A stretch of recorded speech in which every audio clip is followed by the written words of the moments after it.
गफलत से शर्मिंदगी बढ़ती है और नियमत मिटती है, खिदमत का जज्बा फीका पड़ जाता है। हसद ज्यादा होता है और मलामत और पछतावे की बहुतात होती है। सबसे बड़ी हसरत एक नेक आदमी ने अपने उस्ताद को ख्वाब में देखा और पूछा, आपके नजदीक सबसे बड़ी हसरत कौन सी है? उस्ताद ने जवाब दिया, गफलत की हसरत सबसे बड़ी है। रिवायत है कि किसी शख्स ने हजरते जुन्नून मिस्त्री रहमतुल्लाह अलैह को ख्वाब में देखा और सवाल किया कि अल्लाह तआला ने आपके साथ क्या सुलूक किया? तो उन्होंने जवाब दिया कि अल्लाह ने मुझे अपनी बारगाह में खड़ा किया और फरमाया, ऐ झूठे दावेदार, तूने मेरी मोहब्बत का दावा किया और फिर मुझसे काफिल रहा। हिकायत, एक नेक आदमी ने अपने बाप को ख्वाब में देखकर पूछा, अब्बा जान, आप कैसे हैं और क्या हाल है? बाप ने जवाब दिया, हमने जिंदगी गफलत में गुजारी और गफलत ही में मर गए। शेर, जिसका मफहूम यूं है, तू गफलत में मुब्तला है और तेरा दिल भूलने वाला है। उम्र खत्म हो गई और गुनाह वैसे के वैसे ही मौजूद हैं। मौत के प्यांबर ज़हरुर रियाज में है कि हज़रते याकूब अलैहिस्सलाम का मलकुल मौत से भाईचारा था। एक दिन मलकुल मौत हाजिर हुए तो हज़रते याकूब अलैहिस्सलाम ने पूछा, तुम मुलाकात के लिए आए हो या रूह कब्ज करने को? इज़राइल ने कहा, सिर्फ मुलाकात के लिए आया हूँ। आपने फरमाया, मुझे एक बात कहनी है। मलकुल मौत बोले, कहिए कौन सी बात है? हज़रते याकूब अलैहिस्सलाम ने फरमाया, जब मेरी मौत करीब आ जाए और तुम रूह कब्ज करने को आने वाले हो तो मुझे पहले से आगाह कर देना। मलकुल मौत ने कहा, बेहतर, मैं अपने आने से पहले आपके पास अपने 2-3 कासिद भेजूंगा। जब हज़रते याकूब अलैहिस्सलाम का आखिरी वक्त आया और मलकुल मौत रूह कब्ज करने को पहुँचे तो आपने कहा, तुमने तो वादा किया था कि अपने आने से पहले मेरी तरफ कासिद भेजोगे। इज़राइल ने कहा, मैंने ऐसा ही किया था। पहले तो आपके काले बाल सफेद हुए, यह पहला कासिद था। फिर बदन की चुस्ती व ताकत खत्म हुई, यह दूसरा कासिद था। और बाद में आपका बदन झुक गया, यह तीसरा कासिद था। ऐ याकूब अलैहिस्सलाम, हर इंसान के पास मेरे भी 3 कासिद आते हैं। अशार, शेर, जिनका मफहूम दिया जा रहा है, जमाना गुजर गया और गुनाहों को छोड़ गया, मौत का कासिद आ पहुंचा और दिल खुदा से काफिल ही रहा। तेरी दुनियावी नियमतें धोखा और फरेब हैं और दुनिया में तेरा हमेशा रहना मुहाल और धोखा है। शेख अबू अली दकाक रहमतुल्लाह अलैह कहते हैं कि मैं एक ऐसे बीमार नेक मर्द की अयादत को गया जिनकी गिनती बड़े मशाइक में होती थी। मैंने उनके पास उनके शागिर्दों को बैठे देखा। शेख साहब रो रहे थे। मैंने कहा, ऐ शेख, क्या आप दुनिया पर रो रहे हैं? उन्होंने फरमाया, नहीं, मैं अपनी नमाजों के कज़ा होने पर रो रहा हूँ। मैंने कहा, आप तो एक इबादत गुजार शख्स थे, फिर नमाजें किस तरह कज़ा हुई? उन्होंने फरमाया, मैंने हर सजदा गफलत में किया और सजदा से गफलत में सर उठाया और अब गफलत की हालत में मर रहा हूँ। फिर एक आह भरी और ये अशार पढ़े, मफहूम नीचे मुलाहजा करें। एक, मैंने अपने हश्र, कियामत के दिन और कब्र में रहने के बारे में सोचा।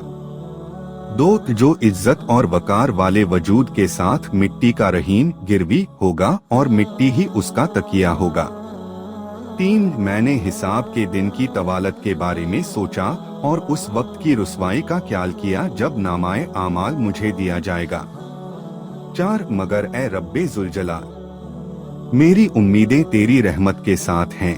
तू ही मेरा कालिक और मेरे गुनाहों को बख्शने वाला है।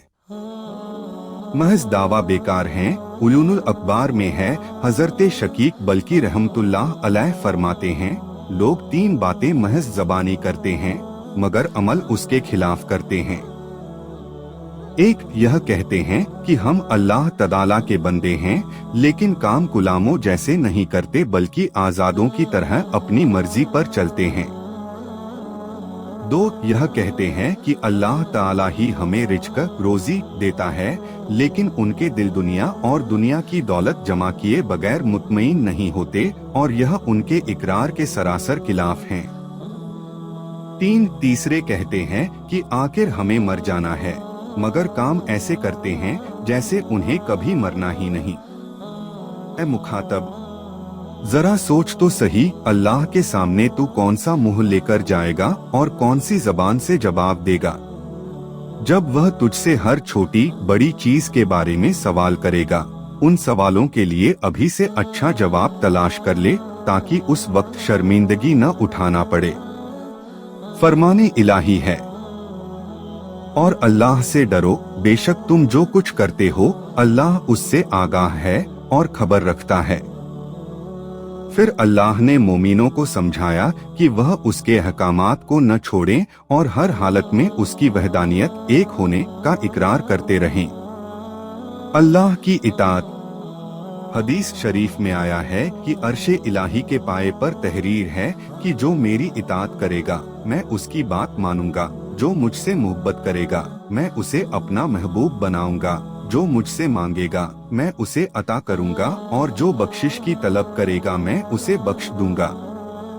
इस फरमाने नबवी सल्लल्लाहु अलैहि वसल्लम की रोशनी में हर समझदार और अक्लमंद के लिए जरूरी है कि वह खौफ और भरपूर खुलूस के साथ अल्लाह ताला की इबादत करता रहे और राजी बख्जा रहे, उसकी दी हुई मुसीबतों पर सब्र करे, उसकी नियमतों का शुक्र करते हुए कम व ज्यादा पर राजी हो जाए।